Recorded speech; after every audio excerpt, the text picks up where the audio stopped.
Hi there, and welcome to Coffee with Phil, where our goal is to help you live a life of purpose on purpose. Walking with God sounds easy, but how many of you know it never follows the script you prepared? In this podcast, Phil shares stories from his personal journey in the hopes that his experience, the good, the bad, and the ugly, will help you as you walk with God on your own journey. Grab your coffee and enjoy this practical and personal episode with your podcast host, Phil Strong. Well, hi there, friends. Hi and welcome. Welcome to the podcast. Welcome to Coffee with Phil. Here I am. It's freezing at the moment in this part of the world. And I look outside and it doesn't look like the fog's cleared much today. A lot of low cloud. And I've got a long black in a relatively tall cup. Just enjoying a different kind of coffee this afternoon. I hope wherever you are, you're having a decent coffee. What I love about the long black is you don't get the creamy texture of the milk that I normally enjoy, but you get a different expression of the coffee, pardon the pun.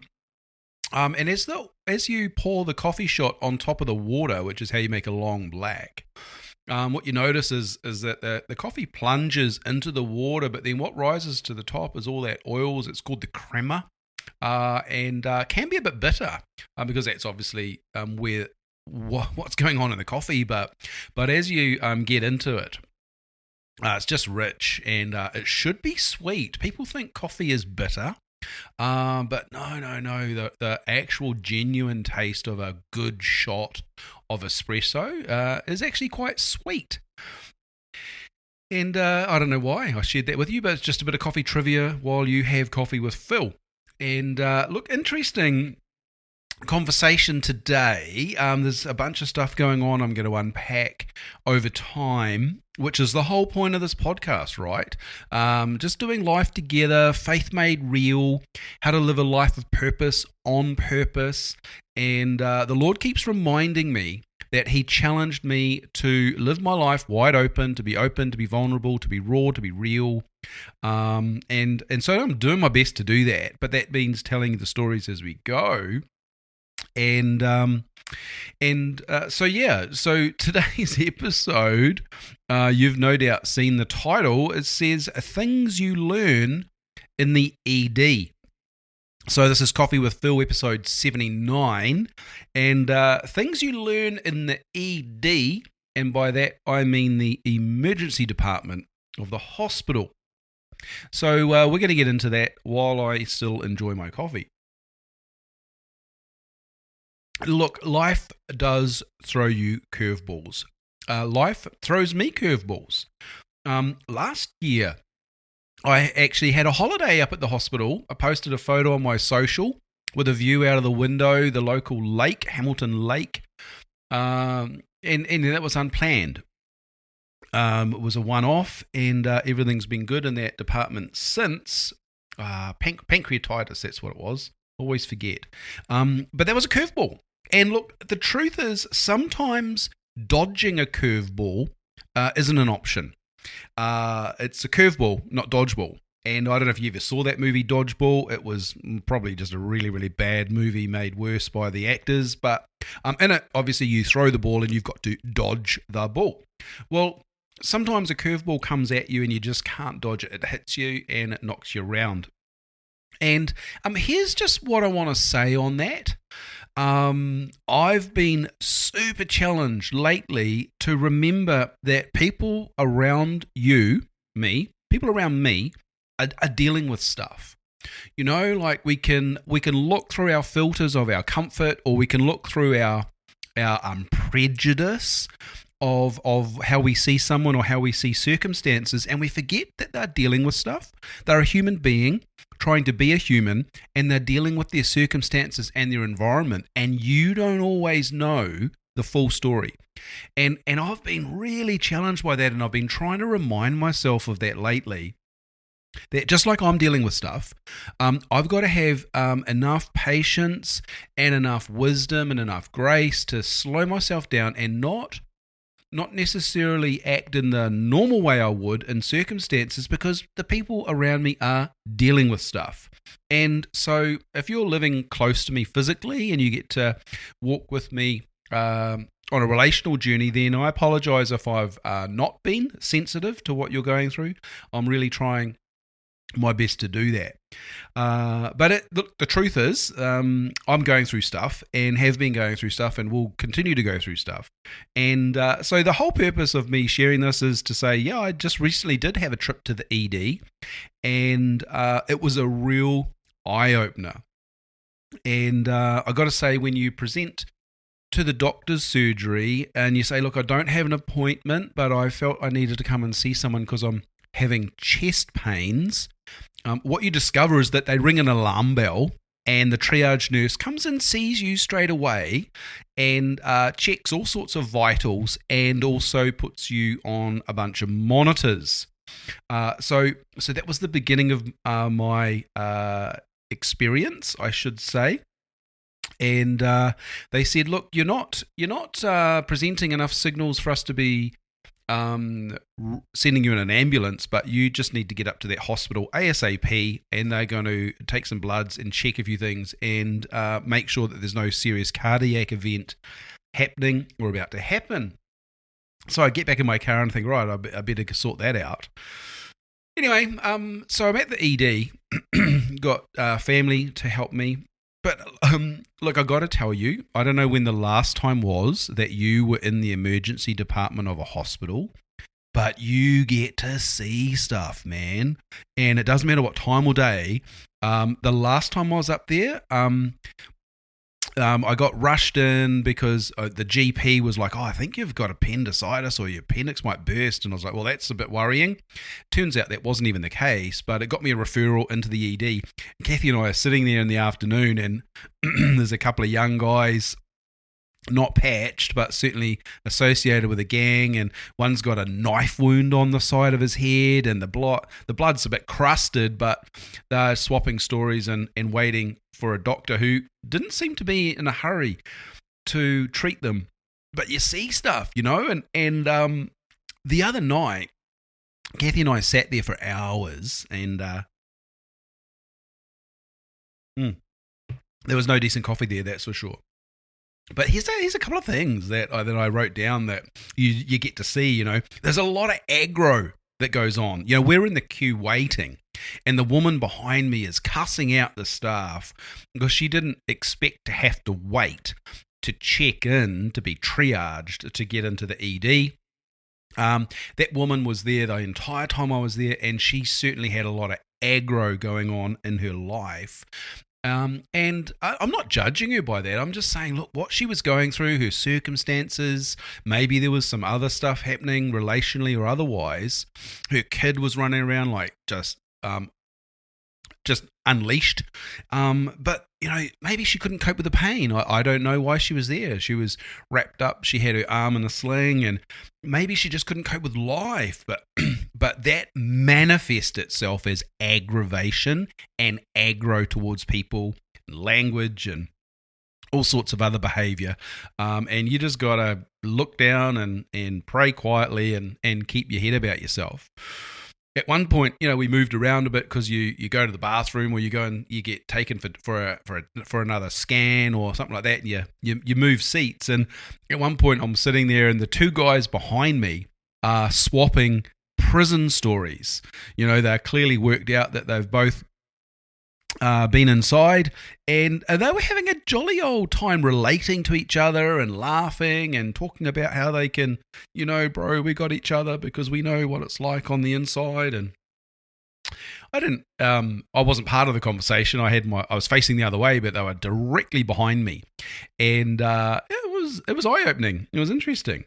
One poor lady, her family member, whatever it was, had to go for some reason, and poor old duck was, falling asleep in her chair and almost sliding on the floor. And before I got up, there was another lady who'd seen that, and I just watched her tenderly take care of this woman who was by herself and waiting to see a doctor, and she had a drip in her hand, and she'd clearly been triaged, but she was waiting and waiting patiently, but she was sleeping on the seat, and I just thought, in the midst of that chaos, there was just so much kindness that I did witness. This kid that was running rampant around the waiting room, understandably so, like a caged lion. One lady at one point asked him if he liked Garfield and would he like to sit with her and watch a movie on her laptop while they waited. And I just thought, man, what an expression of kindness to someone that they didn't know, in a situation they didn't understand, and yet there was a reaching out that went on. It was wonderful to see, and amongst all the the people that were cussing and frustrated and sick, and some people looked miserable and other people looked just uncomfortable, and there was kindness in that place. And I thought it just showed that humans are wonderful people. Obviously, one of the things you notice is nurses are just frantic as they're trying to manage people, trying to manage problems, trying to manage processes, and then ultimately managing patients. You got to take your hat off to them, man. I wouldn't be a nurse, but just calmly and carefully, just managing every situation, including those that weren't going so well. I'm sitting there watching on the other side of the room, and there's a guy from one of the local prisons, and he's got 3 guards supervising him. Like, the guy can't go anywhere, clearly, in his wheelchair, but they've got the guards there, and they swapped halfway through the shift, and just interesting little stories going on inside the ED while you're just sitting there waiting to be seen. And the other thing I'd say is that time moves very, very slowly until you say you've got chest pains, and then they help you out. So I'm in the ED, and I'm you're playing it through your mind, like, what's going on? I don't really know. Like, I've got some stuff, and it's not normal, and I don't feel right. And one of the reasons why I did get rushed is due to family history. My dad had a heart attack in his 50s. Dad's no longer with us. He died many, many years later, 20 plus years after that. But it's on the history, and so when the doctor sees that on the notes, they look, we do need to be super careful about this. And so I'm sitting there and I'm wondering, well, what's going on? Is there too much stress in my life? Is my arteries all blocked up because I like to have some scone with my butter in the morning? What's lurking in the cavity of my chest that's putting pressure on the system, and you're just playing that out. And then at one point, Kathy leans over to me and she goes, "Well, if this is serious, what are we going to do about it?" And so we had that chat, while we were waiting, and I have to ask myself this. I've got a couple of things here, because I want to. This is not about me just having a melodrama. This is about us walking together in life. And here's what I do in a situation like that. I have to ask myself, where is my faith in the midst of this situation?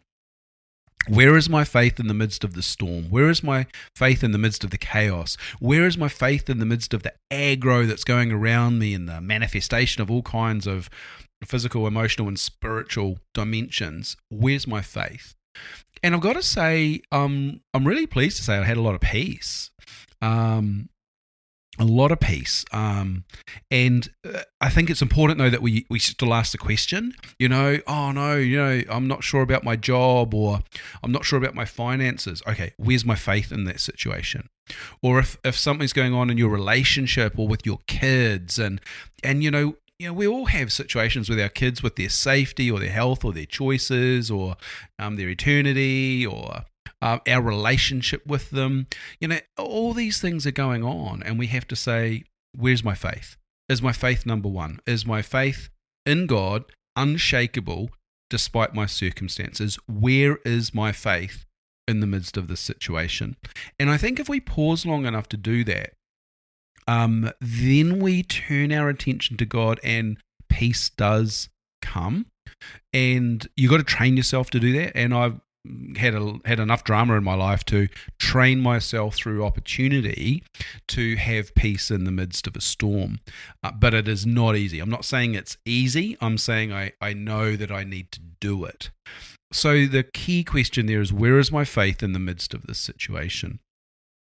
And in relation to health and that, then the second question I wrote down, which is what Kathy and I did talk about, is if this is serious, what will I need to do? Curveballs sometimes come our way because we need to adjust. We need to stop and we need to rethink. And there's the book that says the body keeps the score. Your and I've said this to you before. Your emotions are signposts that God uses to point you to something. These moments in our life are moments to pause and to rethink and to consider where we're at. I've been making a lot of life changes in this season. I've been dialing back pressure. I've been taking time to slow down. I've been taking myself out of circulation in order to focus my attention on time with Jesus. If this is serious, what will I need to do? It's a valid question. Obviously, part of that, the next question is there something that needs to change? So what could be contributing to this that might need to change? And then the other question that I really love, and this is, this is just a hot topic for me right now. Who do I have around me? Who do I have around me? Because often when you go through hard times, you can be confused or you can be tricked into thinking that you're alone. And you can be in a room full of people, loud noise, manic, and still feel alone, right? So it's not about the physical aspect of people being close to you. It's actually the relational aspect. It's the closeness. It's the nearness. It's the who is with me, who's on my team, who's supporting me, who do I lean on. And I was really grateful. Jackson instantly came, pick me up, and took me up the road. And on the way, we connected with Kathy, and she met us there. And I didn't have to sit by myself. I had someone that loved me, cared for me, and was willing just to sit and do nothing. But I also knew that I had people I could message in the private of the night and just say, hey, can you pray? Can you pray? I don't know what's going on, but we feel good and everything's okay, but we'd love prayer. Who do you have around you? Now, if you're listening to this and go, well, why am I only just hearing about that? It's just because, you can't always broadcast everything on a public platform. And in the midst of a dark night of the soul or a moment of a health check, you just got to really take that to a very, very, very small circle. But the point of me telling you this is to say, who do I have around me? And I want you to pause that. I mean, I'm so grateful for the network and the fabric of that network that I have constructed around me. Professionally, I have a really close board and a board that I know care about me. I've got accountability upline with supervision and external accountability through counseling and professional supervision. I have friends that care enough about me not to try and fix me, but just be with me. I have a family that I trust implicitly, and obviously letting them know what's going on. I can see their concern, but their love and their willingness just to be part of the story. It's a great encouragement for me to pause and to say, who do I have around me? And then just to walk through that and understand that there is a really strong network, and I can be really grateful for that. The most important question, though, and this is a ministry tool that we use a lot, and the name of it is called Presenting Jesus. It's simply being in a situation and then pausing to say, Jesus, would you show me where you are right now? Would you show me how close you are to me right now? Jesus, would you give me a picture that reveals to me where you are and what you see in this situation? And that's a really important thing, because in a place like the ED, I'm going to be super honest, there's a lot of demons running around manifesting through people. There's a lot of fear. There's a lot of anxiety. It's just a playground for unclean spirits to kick a ball around and to affect you. Or me. In that case, it's me. I'm sitting there and I'm like, oh my gosh, I don't see visions, so I don't see angels and I don't see demons, but I know people that do. But I can certainly sense the presence of the angelic, and I can certainly sense the presence of unclean spirits, the darkness of the demonic realm that gets to play in an environment like that. And I don't say that to judge anybody. I'm just saying that's the world we live in. So it's really, really useful to be able to say, to yourself, or to Jesus, I should say, you should be praying, Jesus, would you show me a picture of where you are right now? Would you reveal how close you are? Jesus, you're my friend, you're my brother, you're my Savior, you're my Lord, but you're personal. Would you come and reveal yourself to me? Would you show me how close you are to me? And even right now, as I'm praying that, I'm just getting this beautiful sense of Jesus wrapping his arms around me. He's standing over my left shoulder at the back of me, but he's embracing me and clutching my arms. My arms are almost inside the hug, and his hands are clasped in front of my chest. And I'm sharing that to say, the sense of warmth and safety and comfort that gives me is really encouraging. And so if you're in a dark room, and by that I mean a spiritually dark place, then the sense of Jesus, who has defeated the enemy, being close to you is a real encouragement. So where is my faith in the midst of this situation? I want to jump out for a minute and just say physically, I think a thorough examination can never be a bad thing. Doesn't matter who you are. Because of my dad's health history, by the time I turned 40, my doctor had counseled me to the point where he says, hey, we're going to do regular screening. We're going to just track this. We're going to make sure, you're okay, and that we can get ahead of anything that might turn up that life throws at us. And that's just meant blood tests. It's meant an annual health physical, and it's me becoming more attuned to my body and my history and what I need to do and what I need to take care of. So that's just a free piece of advice. It's health advice more than spiritual advice, but it's wisdom. A thorough examination is never a bad thing. Get regular blood screening, and make sure you have a physical. And obviously that's age relevant and gender relevant. But some of you are young and you're really, really unhealthy, and you need to get onto that ASAP.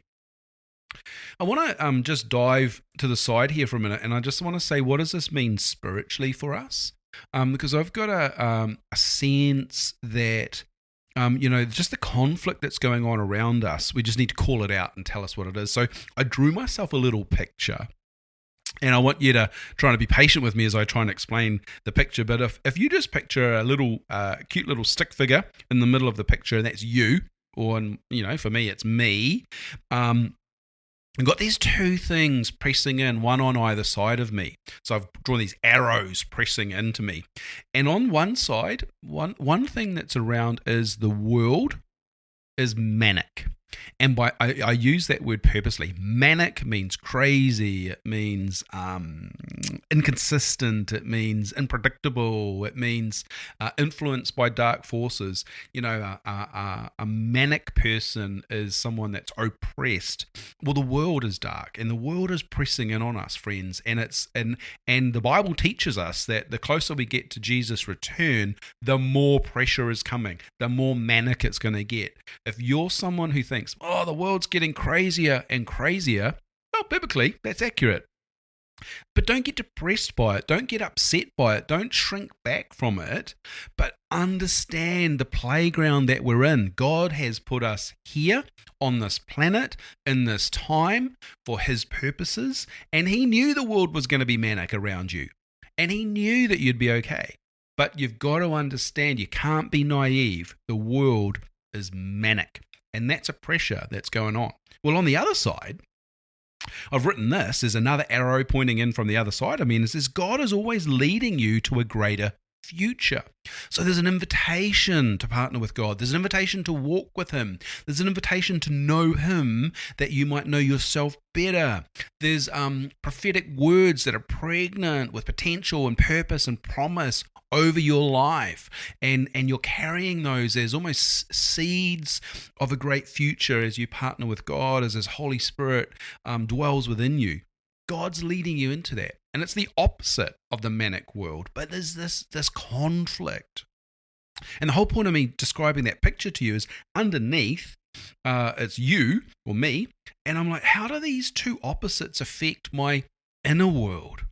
And I suppose I've taken a lot of time to really reflect on that internally and say, how does that inner world shape the way I interact with people? How does it shape the way I see myself? What do I believe about God and life and faith and what kind of hope am I carrying that is unshakable despite my circumstances? So what does this mean spiritually? I'm wrestling with this. I'm encouraging you to wrestle with it.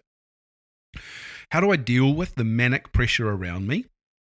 How do I manage that? How do I isolate myself? How do I protect myself? How do I strengthen myself? And how do I make sure I'm being a contributing strength to other people in that? And then how do I connect with the future that God's leading me into, the greater future for me that's pregnant with purpose and promise, as God's presence is always around me? I've got to manage that myself in the midst of that. I don't have to manage God's outcomes. I mean, He's in charge of that. Let God be God. But you've still got to manage yourself. You've got to understand who you are in the story, and be part of that. Sorry, I just got Siri talking to me. I don't want that. And then finally, as I close, just in case I haven't been clear, some of you might still be sitting there going, well, is the dude okay? Are we having coffee with Phil next week? Good question. I'm glad you're concerned about me. Thanks for asking. You know, we were driving home late at night and Kathy and I were really relieved. But we said, I said to her, look, this has been a whole drama. But, the benefit of the process was that I did have a full health check with regards to my chest. So I had 2 ECGs, I had blood tests that confirmed that there'd been no cardiac event. There were no enzymes in the report that said, there's been an event here. I had an X-ray, and there's no masses in my chest. There's nothing blocking, pressing, or growing that shouldn't be. So that was good. And then what was the most amazing thing was the doctor did an ultrasound on my chest from all different angles and showed me the video of my heart. And she said, look, the good news is you've got 4 chambers functioning. They look clean, they look healthy. There's a regular beat going on. The aorta is nice and clear. Showed me right down that pipe through the ultrasound. And I said to her, well, what about, the arteries and, potential build-up or blockage or anything coming? And she says, no. She said, there's absolutely no strain evident on your ECG, and you've had 2, and they both look good. And she said, I will verify this. I'm going to go and see their boss and just confirm that what I'm saying is true. And then we did a little questionnaire, and she said, well, look, are you at risk of a cardiac event?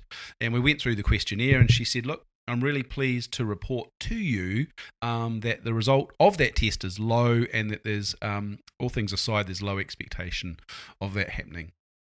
So I came away kind of feeling like tired and frustrated, but knowing that they had a full sign-off, and the full health check revealed that I'm all good. And whilst obviously you've got to be careful, take precautions and not be a naughty boy, it's still good news to know that the old ticker is really healthy. So rest in that knowledge. Okay, well, that was kind of a bit of an honest one, opening up the old medical report there, but the whole point of me really sharing that is to be honest with you, but also to challenge us all to say, where is our faith in the midst of these situations? So pray good health for you, pray God's blessing on you, pray peace over you, and let's journey this together, let's journey safely and well, and I look forward to being back with you soon as we do life together and we make our faith real as possible. Okay, take care, God bless. See you soon.